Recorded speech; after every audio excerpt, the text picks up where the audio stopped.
Alors aujourd'hui, on va voir la focalisation, bien le point de vue narratif.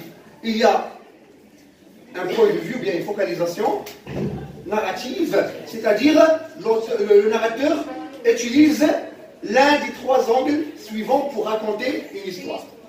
Ou bien l'angle, ou bien le point de vue. Quand on dit point de vue, c'est pas l'opinion, ça n'a rien à voir avec l'opinion, c'est l'angle de vue, ou bien l'angle à partir duquel le narrateur voit et regarde l'histoire. Il y a l'angle de vue interne. Ça veut dire que le narrateur est un personnage, et pour savoir cela, il faut repérer les points, les pronoms personnels, me, moi, etc., qui réfèrent directement à la présence du personnage et qui, en même temps, narrateur. Donc, on a une focalisation interne. Externe et zéro, ils ont un point en commun. C'est que les deux, le narrateur n'est pas un personnage dans les deux. Mais c'est quoi la différence? C'est que dans le point de vue externe, le narrateur ne raconte une histoire avec une connaissance limitée. Et il n'est pas un personnage. Ça veut dire, je peux dire qu'il ressemble à une caméra. La caméra, il ne voit que l'extérieur. Est-ce que la caméra peut voir les pensées et les sentiments? Non.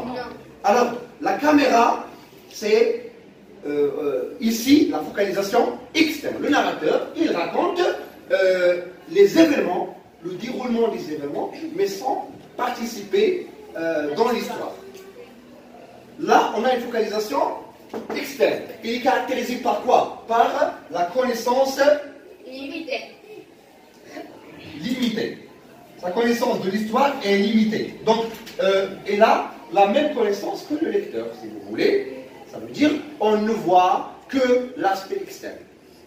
La focalisation zéro, c'est là où le narrateur est omniscient, ça veut dire qu'il sait tout et il est omniprésent, il est présent partout.